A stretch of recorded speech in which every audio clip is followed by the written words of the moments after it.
So, Dak Prescott, under 30% started in ESPN leagues, walks into week 2 like a guy who forgot his phone charger in week 1 and swears it won't happen again. Michael Fabiano says streamer alert.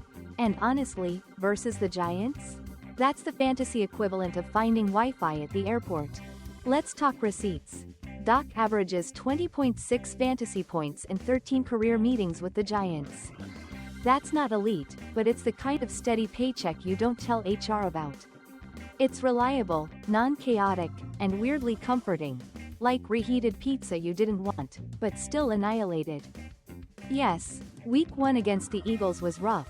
Your lineup cried, your heart sighed, and your opponent talked way too much. But context matters.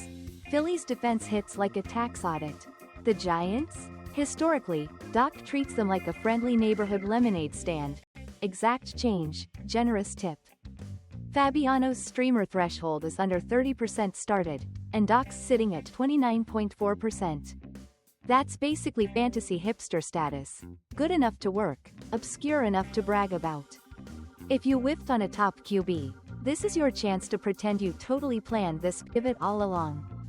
The matchup narrative checks out: division game, familiar opponent, and Dallas salty after week 1 clunkiness. Expect a cleaner script, fewer panic throws, and more structured reads. Translation: points that arrive on time, without requiring you to meditate between every second quarter snap.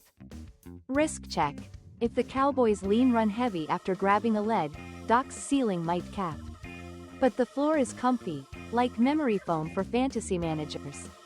He's a streaming play with resume references, not a blind date from a sketchy app. Manage expectations. Enjoy the historical trendline. I'll bite. I'm starting Dak where I missed on the top 12, the math plus vibes align.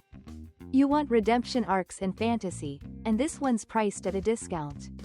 But hey, it's your roster and your blood pressure. Are you locking in Dak against the Giants this week, or passing? Like and subscribe, please.